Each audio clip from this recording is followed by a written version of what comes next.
ಈಗ ಜೋಳವನ್ನು ಬಿಡಿಸುವ ಸುಲಭ ವಿಧಾನ. ಫಸ್ಟಿಗೆ ಹೀಗೆಲ್ಲ ತೆಗೆದುಕೊಳ್ಳಿ.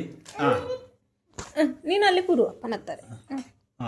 ಮತ್ತೆ ಜೋಳವನ್ನು ಸುಲಭವಾಗಿ ಬಿಡಿಸ್ಲಿಕ್ಕೆ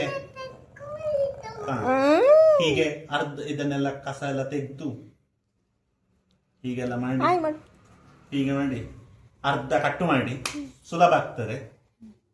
ಈಗ ಅರ್ಧ ಕಟ್ ಮಾಡಿ ಆದ್ಮೇಲೆ ಎಂತ ಮಾಡಿ ಅಂದ್ರೆ ಯಾವುದೇ ಒಂದು ಲೈನ್ ಅನ್ನು ಒಂದು ಸ್ವಲ್ಪ ಮ್ಯಾನುವಲ್ ಆಗಿ ತೆಗೀರಿ. ಹೀಗೆ ಹೀಗೆ ಹೀಗೆ ತೆಗೆದ ಮೇಲೆ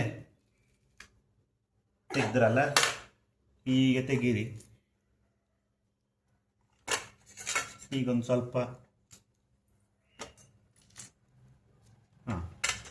ಈಗ ಲೈನ್ ಕ್ಲಿಯರ್ ಆಯ್ತಲ್ಲ.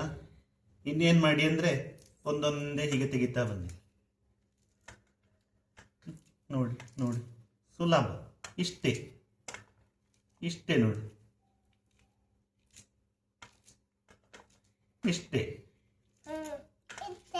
ಇಷ್ಟೇ ಆಯ್ತು. ಜೋಳ ಬಿಡಿಸಿ ಆಯ್ತು ನೋಡಿ.